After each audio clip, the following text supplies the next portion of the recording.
Hello friends, नमस्कार। हर हर महादेव। जय श्री महाकाल। मैं एस्ट्रोलॉजर सिद्धार्थ पांडे आपका अपने चैनल में स्वागत करता हूँ। फ्रेंड्स, आज का वीडियो किसी विषय पर नहीं है बल्कि जागरूकता के लिए है। क्योंकि विषयों पर तो बहुत सारे वीडियो बनते रहते हैं, लेकिन जागरूक होना भी बहुत ज़रूरी है। क्योंकि आप जागरूक नहीं होते हैं तो विषयों की समझ या ज्योतिष की समझ विकसित नहीं हो पाती है और आप भ्रम में पड़ जाते हैं। और आज कल ये समय जो चल रहा है, लोगों को भ्रमित ज़्यादा किया जा रहा है। अयोग्य व्यक्ति को अगर ज्ञान मिल जाता है, जो उसकी योग्यता नहीं रखता है, उसको ज्ञान मिल गया उस प्रकार का, तो उसका दुरुपयोग करता है। जो योग्य है वही उसका सदुपयोग कर पाएगा, अन्यथा उसका दुरुपयोग ही करेगा। ज्योतिष का संबंध पहले किसी एक वर्ग से होता था, आज के समय में ज़्यादातर लोग ज्योतिषी हैं। और उस वर्ग में भी बहुत सारे लोग इस प्रकार के हैं जिनके पास ज्ञान नहीं है। किसी बुक से 2 लाइन पढ़ लिए हैं, कोई सिद्धांत या सूत्र जान गए हैं, तो बस वही रट्टाफिकेशन जो उन्होंने रट लिया है, बस वही उनका ज्ञान है। लेकिन ज्योतिष का जो गहरा अध्ययन होना चाहिए, ज्योतिष निरंतर रिसर्च का विषय है। अगर आप रिसर्च नहीं कर रहे हैं, कुंडलियों को कंटिन्यू नहीं देख रहे हैं, तो ज्योतिष का सिद्धांत जो है, उनके जो भी सूत्र होते हैं, उसको पूरा एग्जैक्टली आप किसी भी कुंडली पर यथावत नहीं रख सकते हैं। क्योंकि कोई योग बनता है तो दूसरे प्रकार से वो योग बिगड़ भी जाता है। तो कुंडली में कोई भी योग हो, चाहे गजकेसरी योग हो, चाहे आपका पंचमहापुरुष योग हो, चाहे कोई भी योग हो, जो भी योग बनते हैं उनके बिगड़ने के भी चांसेस बने रहते हैं। तो ये वीडियो आज इसी विषय पर है कि आप लोग जब भी कंसल्ट करें तो किसी विद्वान ज्योतिषी से, जिसको आप जानते हैं कि हाँ, उसके द्वारा आपको भ्रमित नहीं किया जाएगा, आपको सही जानकारी दी जाएगी। अन्यथा आप बहुत परेशान हो जाएंगे और भ्रमित हो जाएंगे और आपका जीवन इसी में उधेड़-बुन में लगा रहेगा कि ये सही है कि वो सही है, कौन सही है कौन नहीं सही है।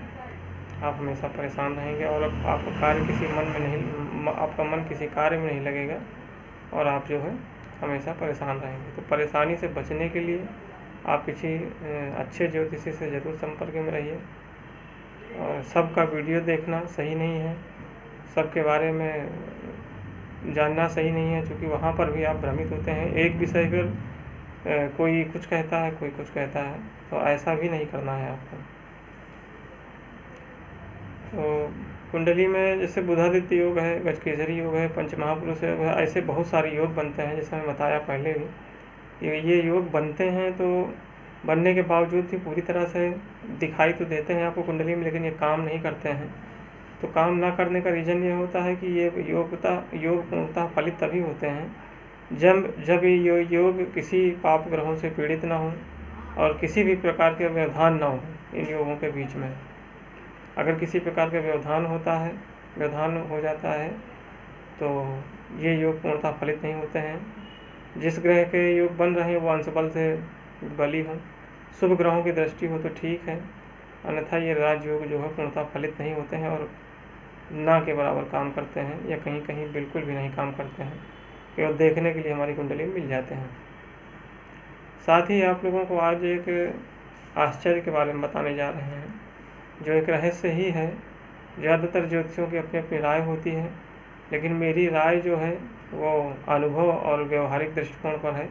हमारा ज्योतिष का जो भी ज्ञान मिलेगा आपको, वो अनुभव और व्यवहारिक दृष्टिकोण वाला ही रहेगा। ये कुंडली के जितने भी सूत्र सिद्धांत भी हम अप्लाई करते हैं, तो वो अनुभव और व्यवहारिक ज्ञान पर ही, जो पूर्णतः एक बार नहीं अनेकों बार फलित हो चुके होते हैं, और उनका फलित होने का जो भी अनुभव होता है वो आपके सामने लाया जाता है, ना कि एग्जैक्टली सिद्धांतों की बात की जाती है। सिद्धांत पूर्णतः हमेशा सत्य नहीं होते हैं। जैसे 2 और 2 4 हमेशा सत्य नहीं होता है। अब आप किसी बंद कमरे में 2 शेर छोड़ दीजिए और 2 बकरी, तो 2 और 2 4 तो हो गए यहाँ पर, लेकिन आप थोड़ी देर बाद दरवाज़ा बंद कर दीजिए, उसके बाद खोल कर देखिए तो वहाँ पर आपको केवल 2 ही मिलेंगे, 4 नहीं मिलेंगे। तो इसी प्रकार के सिद्धांत और सूत्र होते हैं, और जीवन की जो घटनाएं हैं वो भी इसी तरह होती हैं, इसी फार्मूले पर लागू होती हैं। इंद्रियों से जो भी हमें ज्ञान मिलता है वो ज्ञान पूर्णतः सत्य नहीं होता है। तो अनुभव का ज्ञान हमें इंद्रियों से प्राप्त होता है, और ज्योतिष जो विषय है इसमें तो आपकी छठी इंद्रिय का जागृत होना बहुत ज़रूरी है। जब तक आपकी छठी इंद्रिय जागृत नहीं होगी तब तक आप कितना भी याद कर डालें, कोई भी सूत्र याद करें, कोई भी आध्यात्मिक बात याद करें, वो पूर्णतः फलित नहीं होगी। एक अच्छा सफल ज्योतिषी वही बन सकता है जिसका सिक्स्थ सेंस बहुत अच्छा काम करता हो। जिसका सिक्स्थ सेंस बहुत अच्छा काम करता है उसे किसी बुक की भी ज़रूरत नहीं होती है। वो अगर साधना रत रहता है, साधना में लीन रहता है और किसी को ऐसे ही कुछ बता देता है तो चीज़ें सही फलित होती हैं। और ये ऐसे बहुत से व्यक्ति हैं दुनिया में जिनके बारे में ये कहा जाता है कि बहुत बड़े ज्ञानी हैं। जैसे कोई संत हो गया, कोई महात्मा हो गए, तो उनका जो आध्यात्म है और जो भी साधना होती है वो हमेशा साधना रत रहते हैं, आध्यात्म से जुड़े हुए रहते हैं, किसी एक परमात्मा की शरण में रहते हैं, उसी का ध्येय निरंतर करते रहते हैं, तो उनका प्रभाव अवश्य हो जाता है उनके ऊपर, उनके जीवन पर, और वो जो चीज़ें बोल देते हैं वो सत्य हो जाती है। तो उसी प्रकार ज्योतिष का ज्ञान के साथ साथ अध्यात्म और एक साधक होना बहुत ज़रूरी है। अगर व्यक्ति आध्यात्म से नहीं जुड़ा हुआ है और साधनारत नहीं है तो उसकी छठी इंद्रिय जागृत नहीं हो पाती है, और वो जो भी बोलता है, जो बताता है, उसमें बहुत सारी चीज़ें ऐसे ही गलत हो जाती हैं। और जिनकी साधना अच्छी होती है, जिनका सिक्स्थ सेंस अच्छा होता है, वो कुछ भी बताते हैं।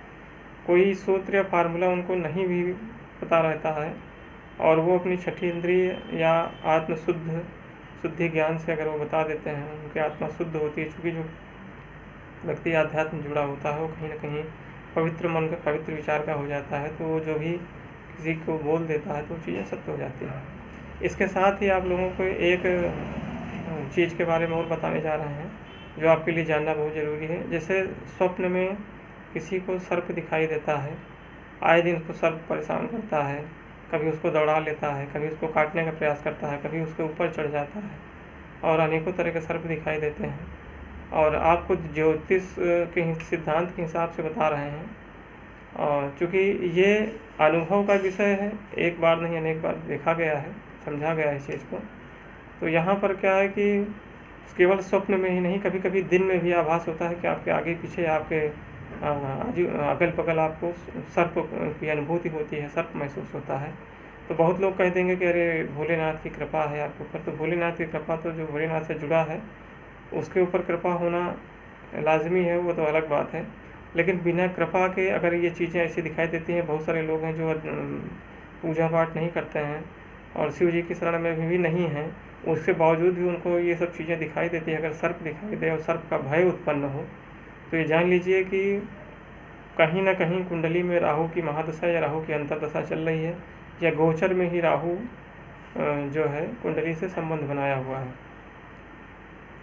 तो यह लगने से चंद्रमा से जरूर संबंध बनाया हुआ है।